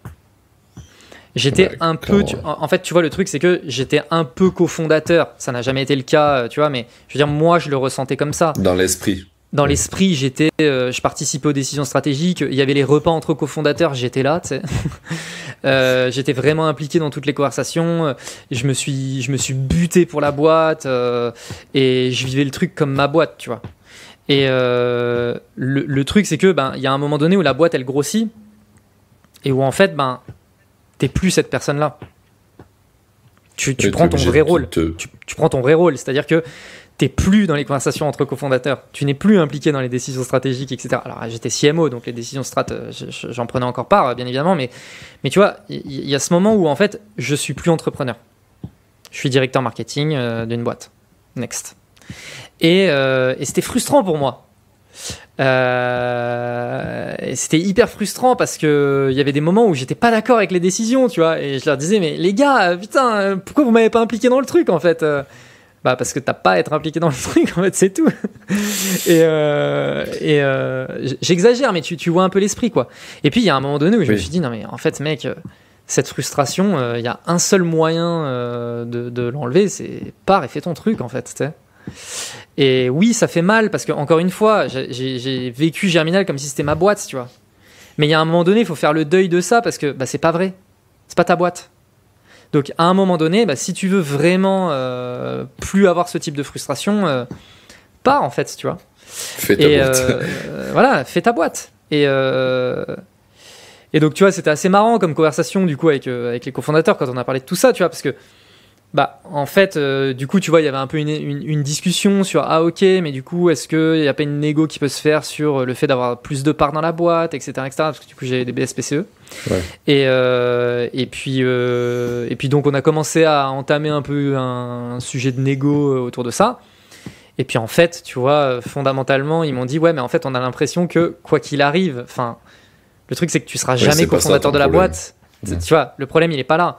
Il est pas sur le fait d'avoir plus de parts dans la boîte, parce que, ok, tu auras plus de parts dans la boîte, mais tu seras toujours pas cofondateur. Donc, dans 2 ans, en fait, c'est mettre un pansement sur une plaie qui est bien plus profonde, tu vois. Dans 2 ans, effectivement, on aura peut-être une conversation où tu diras de nouveau, mais putain, pourquoi je t'ai pas impliqué dans cette conversation? Parce que t'es toujours pas cofondateur, en fait. Et donc, voilà, on a décidé de s'arrêter là. Et donc, moi, en fait, je me suis dit, ok, bon, il faut que je monte un truc. Moi, je suis intéressé par plein de domaines, tu vois. Moi, ce que j'aimerais, c'est vraiment créer une marque. Vraiment créer une marque. Okay. Le côté marque, c'est vraiment un truc qui me fait kiffer. J'ai pas mal d'idées en e-commerce, mais j'ai aussi d'autres idées. Et tu vois, je suis un peu ouvert à des idées aussi. Il y a une personne la semaine dernière qui m'a contacté en me disant, ah ouais, j'ai une idée de business, je cherche un cofondateur, etc. Et puis du coup je lui dis vas-y viens on tchatche, tu vois, et franchement l'idée me plaît beaucoup. Je lui dis franchement c'est hyper sexy comme idée, je trouve, je me vois totalement m'impliquer dans un projet comme ça et tout, viens on essaye de voir comment on peut bosser ensemble, tu vois. Du coup là je suis un peu en train de tester des trucs, donc là ce sera un SaaS, on va tester ça, donc tu vois j'ai un peu des idées. Et puis en parallèle, parce que je kiffe le market, parce que je kiffe le milieu startup, parce que je kiffe la presta, tu vois, globalement, et je fais du free. Et donc ouais, là je fais du free en parallèle. Du coup, j'essaie de développer mon business, mais tu vois, je suis pas attaché à une idée. Et je pense que c'est le mieux parce que du coup, je vais être vraiment dans le bon état d'esprit dans la création, à savoir tester les trucs rapidement, avoir de la data rapidement, tu vois. Ok. Trop bien. Donc du coup, pour le moment, on sait pas trop, mais ça va sortir soon. Je teste des trucs. Des choses. Je teste des choses. Je suis en mode on test, voilà. voilà. On est à la même étape, là, je pense, à peu près. Parce que moi, j'ai quitté, j'étais dans une boîte qui s'appelle Cacheterie. D'ailleurs, on était chez vous, on avait l'antichambre. Ouais. Donc tu dois connaître peut-être Jérémy. Et du coup, j'étais cofondateur dans la boîte, et en fait, je suis parti pour faire moi mes projets de mon côté. Pour ce que je t'ai dit, j'avais plus envie de faire de politique, j'avais envie de faire des trucs tout seul. Et du coup, je suis à l'étape de j'ai cette application Captime qui fait un peu d'argent, et j'essaie d'en faire d'autres. En fait, ce que je me dis là en ce moment, c'est que j'aimerais faire un peu, tu vois, ce que fait Rocket Internet, où ils copient des business qui marchent bien en mode SaaS. Mais moi, ça serait plutôt pour faire des apps, des petites apps qui marchent bien dans d'autres pays et les reproduire en France ou dans d'autres marchés aussi. J'aimerais bien tester ça. Mais très orienté app, comme fait le studio de jeux, peut-être que tu connais Ketchup. Ouais, je vois. C'est plein de mini-jeux très très simples. Ouais, je vois. Ouais, ils ont plein de... Ce qui est marrant avec Ketchup, c'est que leur pub, c'est des trucs hyper satisfaisants à regarder, tu sais. Vu que c'est satisfaisant à regarder, t'as trop envie de jouer, tu sais. Bah c'est pareil, ils font que des jeux très très satisfaisants, quoi. C'est des jeux très simples, c'est cool à jouer, c'est très addictif. Enfin, ils ont un process très très huilé. Donc du coup, j'aimerais partir un peu dans la vision un peu Ketchup, donc avec des trucs très très simples, mais avec le côté Rocket Internet, on copie des trucs qui existent déjà et ailleurs. Parce que j'aimerais bien faire des mini-exits à chaque fois, tu vois. Je sais pas si tu connais Micro Acquire. Ouais. Ouais, voilà, j'aimerais bien en fait faire plein de sujets d'app comme ça, les lancer, les faire marcher et les revendre potentiellement aux autres apps que j'ai copiées finalement, comme Rocket Internet, tu vois. Ouais, ça, je comprends que ça fasse kiffer. Moi, c'est le genre de truc qui me fait kiffer aussi. En fait, tu vois, le côté Startup Studio, dernièrement, j'en parlais avec Alain, tu vois, on parlait de Alain, qui était aussi chez Germinal, Alain Briaz. Et une fois, je lui disais, mais tu vois, il existe des startup studios pour des apps, des startups, etc., etc. Moi, je me dis, lancer un e-commerce studio, tu vois. Genre, tu prends des marques e-commerce qui fonctionnent bien dans tel et tel pays et en fait, tu lances une marque équivalente en France, tu vois. Ça n'existe pas, en fait, tu vois, les e-commerce studios. Alors qu'en vrai, tu vois, lancer un e-commerce, tu pourrais avoir des process hyper rodés, machin, sur du branding, sur blablabla. Et tu pourrais en faire des trucs qui fonctionnent bien, tu vois. Et t'as des équipes à chaque fois qui travaillent pour la marque en question. Et moi, ça me parle beaucoup, ouais. Ce côté un peu startup studio, c'est un truc qui me parle bien. Mais parce que... Putain, faudrait que je retrouve... J'ai un contact que j'ai rencontré à Madère qui fait un peu ça.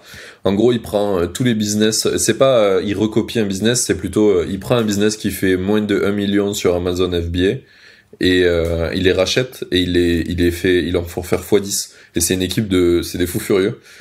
Et c'est trop intéressant de parler avec eux, mais j'ai plus son nom, il faudrait que je le retrouve. Mais c'était trop intéressant. Mais en tout cas, tu vois, enfin... Le truc, c'est... Du coup, le fait que tu aies ce kiff-là, ça me fait me dire qu'on a un peu le même genre de kiff. Tu vois, moi, j'ai quand même ce kiff de l'opérationnel du lancement et de la création, tu sais. Vraiment la création. Clairement. Et en fait, quand tu travailles sur un startup studio, e-commerce studio, etc., en fait, tu passes beaucoup de temps sur cette étape-là de création. Genre le 0 à 1. Moi, le 0 à 1, c'est un kiff, tu vois. Ah mais moi aussi, c'est toujours ce que je me suis dit en fait, c'est que je suis super bon là-dedans et je me plais là-dedans, mais en fait dès que la boîte grossit, et c'est là où je suis parti à chaque fois, tu vois, Cacheterie, je pars au moment où on commence à vraiment structurer, etc. La boîte d'avant, je suis parti aussi où on commence à structurer, que c'est moins fun en fait, je trouve ça moins amusant. Bah ouais. Après moi j'ai peut-être pas eu autant d'expérience que ça, tu vois, sur du 1 à 2, 1 à 10, voilà, mais j'aimerais bien quand même arriver à créer quelque chose.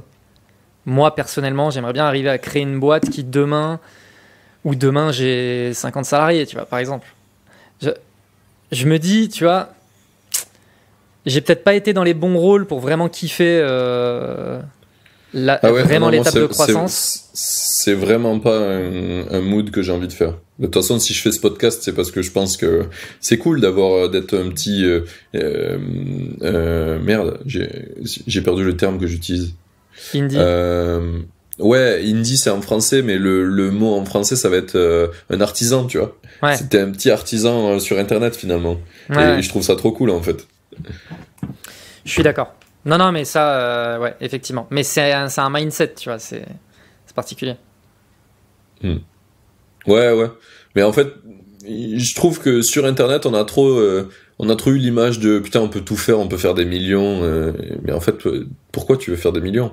Moi, ce qui me plaît, tu vois, c'est d'être libre, de pouvoir bosser d'où je veux. C'est ce que je fais, tu vois, je le fais de n'importe où, d'avoir vachement de temps avec ma meuf, avec potentiellement mes enfants plus tard. Et c'est pas en faisant une boîte qui fait des millions que j'aurai ça, tu vois. C'est cool pour l'ego, hein, d'avoir une boîte qui fait des millions, mais en vrai, j'ai pas besoin d'autant, tu vois. Je fais 5 000 € par mois, je suis content.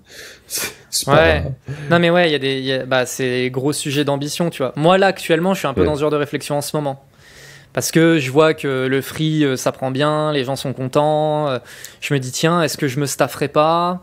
Et puis, tu vois, après, tu rentres un peu dans ce genre de considération de à quel point j'ai envie de me laisser du temps pour me faire mon kiff ou de monter un empire, tu sais. C'est ça. Et moi, pour le coup, j'ai une fille, tu vois, qui vient d'avoir 2 ans. Et donc, tu sais, il y a cette grosse question de ah putain, et machin. Et tu vois, typiquement, là, aujourd'hui, du coup, on enregistre un mercredi. Et je me suis dit, tu vois, on avait un problème de garde là cet après-midi pour ma fille. Et j'ai dit à ma femme, je lui dis, laisse, je m'en occupe. Je vais passer l'après-midi avec elle. On va aller au parc et tout, machin. Je me prends mon après-midi off, y a pas de problème, tu vois. Et c'est quand même le kiff. Mais oui, mais de ouf. Mais bientôt, là, dans le podcast, je vais avoir Clémence, qui a un SaaS qui s'appelle Booking Shake. Ils aident les salles de spectacle à booker, tout le process c'est un CRM pour salles de spectacle. Et en fait, ils bossent à 2 avec son mec qui s'appelle Reda, avec qui j'ai fait des projets. Et en fait, ils font 50-50 de leur temps avec leurs enfants, avec leur fille, et 50-50 en train de bosser sur le projet. Donc en gros, le matin, il y en a un des 2 qui bosse et l'autre qui est avec leur enfant, et l'après-midi, ils inversent. Et ça, je trouve ça trop bien. C'est un ratio trop cool. Ils ont trop de temps avec leur enfant, en même temps, ils font leur projet, et ça marche bien. Et je préfère faire ça, tu vois, que comme dire, vas-y, je vais bosser 70 heures sur mon truc pour le faire marcher et faire des trucs, des millions. Et au final, tu vas mettre de côté ta vie de famille, ta vie de couple, ta vie avec tes enfants, potentiellement, Je suis d'accord. C'est cool, mais moi, je suis plutôt du parti de viens, on répartit mieux le temps et on fait des trucs cool. Ouais, non, mais oui. Tu sais, il y a dans pas mal de vidéos où Samar il dit ça, tu peux pas tout avoir, quoi. C'est soit tu vas faire un gros projet et t'as pas de vie à côté, soit tu vas avoir une vie à côté mais tu feras pas, et si tu veux avoir tout, t'es obligé de rabaisser tes ambitions pour tout et d'avoir, bon. Et je pense que c'est un peu comme les personnages de jeux vidéo, il y en a aucun qui a toutes les caractéristiques au max, tu peux pas avoir ça marche pas. Elle est pas mal cette image, ouais. J'aime bien l'image, ouais, c'est vrai, c'est exactement ça, ouais. Ouais, c'est pas mal. C'est oui, tu peux pas avoir vitesse et précision et exécution et machin et endurance et non, t'as des points forts, quoi. Ouais, c'est pas mal comme image, j'aime bien. C'est ça. Bon, ça fait bientôt 1h30 qu'on est ensemble. On va pouvoir passer sur mes petites questions finales. Ouais. Je vois qu'en plus, je sais pas si tu vois, il y a un petit icône attention sur ton ordi là qui dit que ça me dit que t'as pas beaucoup d'espace de stockage. Ouais, mais écoute, je crois. T'as une bonne connexion chez toi ? Ouais, j'habite dans les montagnes, donc pas tant que ça. Mais ouais, parce que là, je vois que t'as uploadé 4%. Ouais, c'est ça. mais j'ai de l'espace sur l'ordi, y a pas de problème. Ok. Bon, du coup, une fois qu'on aura fini, il faudra que tu laisses la page ouverte je sais. temps qu'il upload. J'avais un podcast aussi avant et je faisais pareil. Ouais. Ok. Top. Alors sur mes petites questions finales, du coup, je pense que t'as déjà répondu au fait de pourquoi tu te relances en indépendant. Toi, on a fait pas mal le tour de la question. Une des questions que j'aime bien poser, c'est qu'est-ce que tu aurais aimé qu'on te dise avant que tu te lances la première fois ? Alors déjà, juste, je vais revenir sur la question d'avant, parce que même si j'ai beaucoup étayé, il y a quand même un truc qui résume très très bien la raison pour laquelle je me suis lancé en indépendant, mais c'est quand même la liberté, tu sais. En fait, je veux prendre mon après-midi, je peux le faire, etc. Et si je veux avoir une putain d'ambition et bosser 100 heures par semaine, tu vois, parce que tu disais que toi, c'est pas un truc que tu veux, mais si tu voulais le faire, tu pourrais le faire. En fait, c'est pas forcément vrai. Enfin, comment dire, j'aime bien le faire, mais à certains moments, tu vois, j'aime pas le faire toute ma vie. Il y a des moments où c'est le truc que je justifie quand moi on me pose cette question, pourquoi tu fais tes propres projets, tu veux les faire tout seul? Je dis parce que si je veux faire de la poterie pendant 2 semaines, ben je peux le faire. J'en ai rien à foutre. Exactement. Je vais faire chier personne. Voilà. Et si t'as envie de bosser 100 heures par semaine sur ton truc et faire un maximum de cash, tu peux le faire aussi. C'est ça. Tu vois, quand tu travailles dans une boîte, tu vois, moi, il y a des moments chez Germinal où ça m'est arrivé de taffer 80 heures dans la semaine parce que c'était la galère avec des clients et blablabla. La fin du mois, elle change pas pour moi. Oui. Tu vois. Je veux dire, il y a un moment donné où moi, et puis je vais pas dire fuck aux clients. C'est pas ma boîte, tu vois. Là, je veux dire, si jamais effectivement il y a un client avec qui je veux arrêter de bosser, je peux lui dire bah sorry. Ouais. Si j'ai envie de bosser 100 heures par semaine, je peux le faire. Si j'ai envie de faire de la poterie pendant 2 semaines, comme tu as dit, je peux le faire, tu vois. Mais la poterie, c'est le meilleur exemple. Ça, tout le monde a compris. Tu veux faire un truc qui n'a rien à voir, ouais, c'est bon. Si tu veux partir au fin fond de l'Islande, ça marche. Voilà. Et du coup, je suis désolé parce que j'ai oublié ta question. On est passé. Et c'est pas grave, je te la redis. C'est qu'est-ce que tu aurais aimé qu'on te dise avant que tu te lances la première fois? Que ce qui compte, c'est l'action. Et pas la réflexion. Ça revient en boucle, ça. C'est ouf. Mais ouais. Il y a pas d'autre chose, hein. Tu le vois, hein. Si tu passes à l'action, tu vois toutes les conneries que t'imagines. Ça part en fumée par rapport à l'action et tu vois la réalité du terrain, quoi. Et oui, effectivement, tu vois, il y aura toujours des gens pour me dire bah oui, mais bon, tu sais, des fois les idées, elles sont complexes à développer, etc., etc. Oui, mais commence simple, quoi, tu vois. Je veux dire, là, moi, il y a une marque qui me fascine actuellement aux US, c'est Liquid Death. Je sais pas si t'as entendu parler de ce truc. Non. Ils vendent de l'eau en canette. Ils ont une marque de malade. Non, mais ils ont une marque de dingue. Leur marque, elle est tarée, tu vois. Donc, je pense qu'ils ont beaucoup réfléchi sur leur marque. Mais fondamentalement, ils vendent de l'eau en canette, quoi. Le fils de Will Smith, il a lancé une marque d'eau, lui aussi, ils vendent de l'eau en briquettes. Ouais, ça, je l'avais vu. Et oui, effectivement, il y a de la stratégie, il y a machin, il y a des fonds, blablabla. Mais putain, tu mets de l'eau dans une briquette et tu vas la vendre au supermarché à côté de chez toi, quoi. Moi, les trucs qui me fascinent, c'est en Chine, les trucs qui vendent de l'air. Ça, c'est trop fort. Ils vendent des bonbons d'air, quoi. Air du Canada, air des montagnes. Non, mais tu vois le délire, quoi. Il y a un marché pour tout. Il y a un marché pour tout. Ouais. Donc, ouais, tu vois, c'est vraiment ce truc de l'action. Et je reviens à mon anecdote de Grégoire qui me dit tu penses que tu peux faire 5000 balles? Bah ouais, bah vas-y, montre-moi. Fais-les. Bah ouais, c'est vrai ça. Pourquoi je les fais pas en fait? C'est trop fort ça. Ouais, c'était un super exemple. Je pense que c'est vraiment un truc qui a été vachement impactant pour toi, ça se voit, et pour plein de gens, ça aurait été important qu'il y ait un Grégoire qui leur dise ça à un moment donné. Ouais, et tu vois, en fait, le truc qui est fou, c'est que je pense que lui, il ne se souvient même pas de cette action. Ne se souvient même pas de cette conversation. Mais moi, 3-4 ans après, je t'en parle encore, et je me souviens de où on était, tout. de tout. Je me souviens de tout, parce qu'à ce moment-là, ça a été un putain de déclic, tu sais. Ouais. Ça c'est ouf. Souvent c'est comme ce qu'on disait, hein, c'est ce qui va te toucher toi ne touche pas les autres forcément, mais tes moments de déclic pour les autres souvent c'était un non moment, quoi, non événement. Exactement. Alors que toi t'as vécu un truc de ouf. Est-ce que t'as une citation préférée? Normalement je te le dis à l'avance pour t'y préparer, mais là YOLO. Est-ce que t'as une citation en tête que t'aimes bien? Ouais.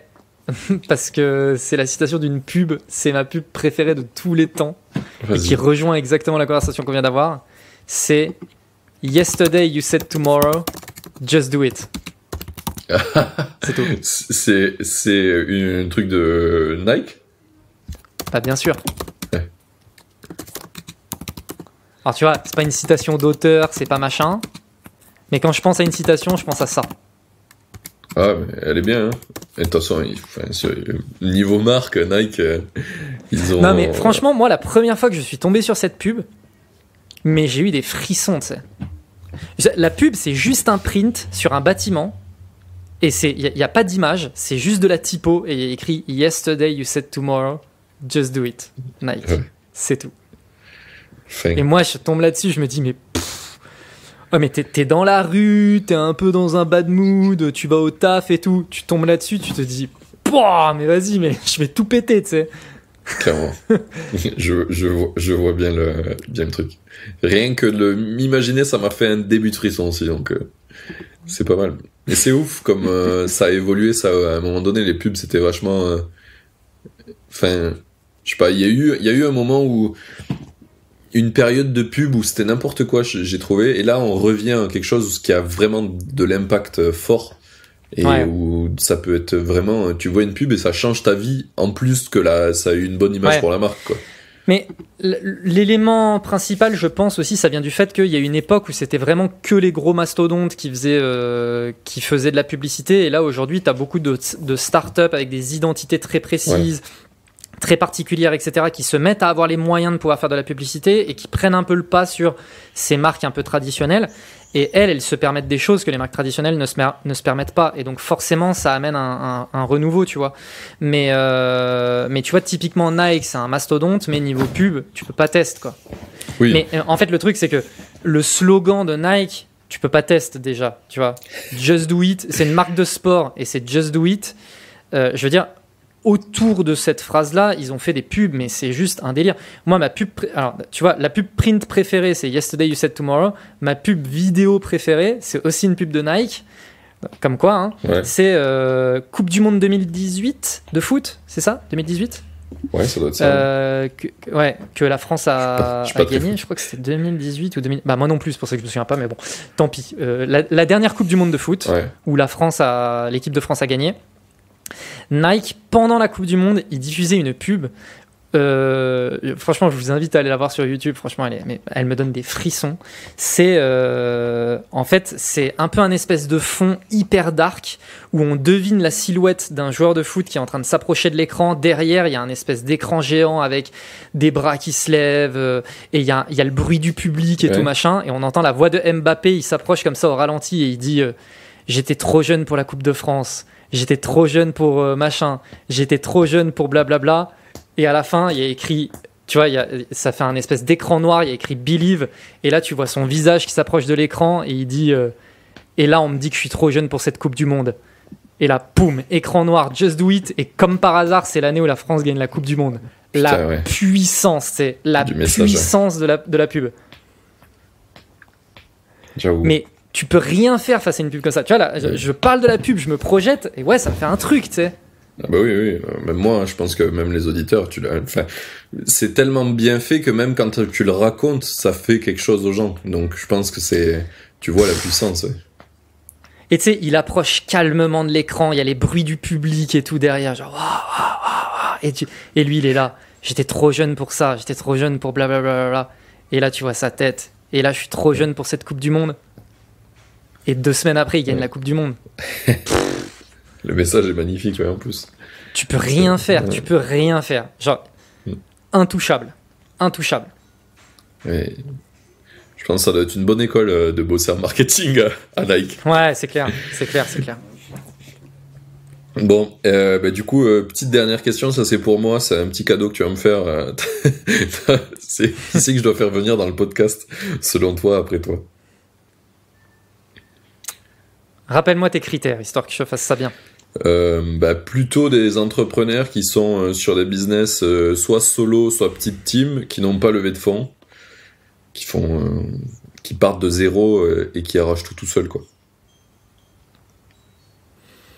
Bah, tu l'as déjà eu, il y a eu Alain. Ouais. Moi, il y avait Alain. J'ai eu Alain, c'était un bête d'épisode. Kiffé parler avec lui. Ouais, Alain. Donc j'ai pas le droit de dire Alain. Alors là, putain, tu me prends de court, j'aurais dû me préparer. J'aurais dû te la dire surtout. Et tu peux pas me dire Grégoire parce qu'il est déjà, c'est déjà en discussion. Ah oui, non, mais j'ai bien compris qu'effectivement, il faisait pas partie de tes critères. C'est pour ça que j'ai posé la question des critères. Sinon, j'aurais dit Grégoire, il match un peu parce que vous avez quand même tout commencé en solo. Et enfin, il y a une bonne partie de l'histoire qui match. Maintenant, ça a grossi, mais c'était intéressant de voir pourquoi ça a grossi, quoi. Mais Grégoire, pour le moment, il a pas trop le temps, il m'a dit, de faire ça, mais ça se fera avant, je pense. Ok. Et bah écoute, j'ai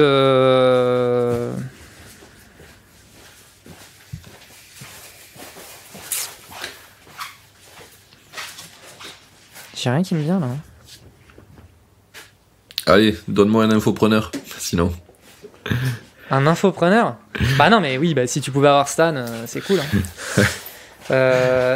Mais je l'ai déjà eu en contact. Il m'a renvoyé en mode attends un peu. C'était que t'es plus de gros invités, des choses comme ça, je pense. Mais je vais le recontacter. On va voir. Sinon, ouais, bah après moi, Shubham, que bon, tu connais forcément. Shubham, j'ai eu. Bah voilà, tu vois. C'est pour ça que lui, je pense à lui, mais que t'as déjà eu aussi.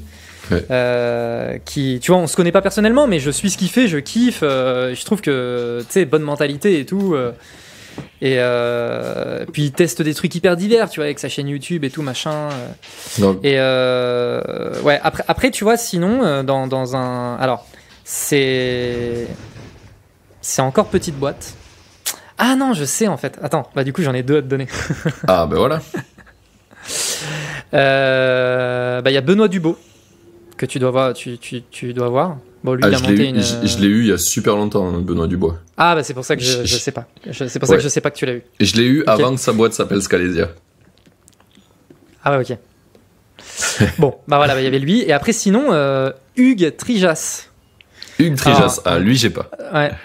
Ouais, donc lui, en fait, donc Hugues, on s'est parlé pour la première fois il y a même pas un mois.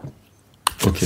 En fait, tu vois, là, j'ai monté un collectif du coup pour faire de la presta pour des boîtes avec Stan, le Head of Growth de Payfit, et Enguerrand, l'ancien Head of Growth de Hornicar. On a monté un collectif ensemble et du coup, on prend des missions et tout pour aider les startups dans leur croissance. Et du coup, on faisait un peu du recrutement, tu vois, de personnes qui souhaitaient intégrer le collectif.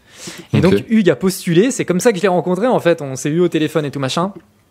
Et franchement, le contact est super bien passé. Et en fait, il est trop énorme parce qu'il a une espèce de mini-agence, tu vois, où il fait de la presta pour des clients et tout. Et à côté de ça, il s'est mis à faire...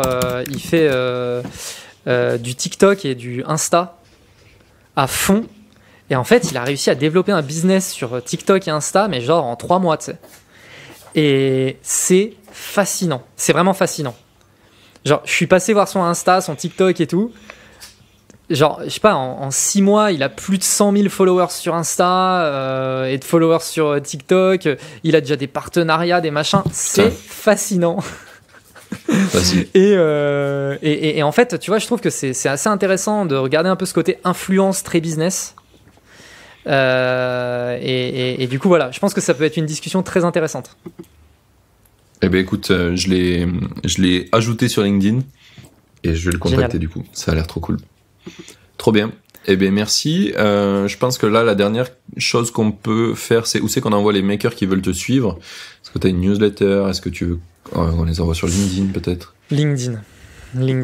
Je réfléchis à créer du contenu un peu YouTube, blablabla, mais pour le moment, c'est LinkedIn. Ok, trop bien. Eh bien, on va faire ça. Ça sera dans la description du podcast. Si vous avez kiffé le podcast, vous pouvez aussi envoyer du love à Jordan, c'est ça, je l'ai bien dit. Yes. C'est ça. Vous pouvez lui envoyer des petits messages sur LinkedIn pour lui dire merci. Vous pouvez partager l'épisode aussi et le liker, donc du coup sur le lien qu'il y aura qui s'appelle Rate My Podcast, dont on a parlé dans cet épisode. Merci beaucoup pour ton temps, c'était vraiment trop cool. Merci pour l'invitation, c'était vraiment cool. Et moi je vous dis à dans une semaine pour le prochain épisode maintenant, vu qu'il y en a un toutes les semaines. Salut.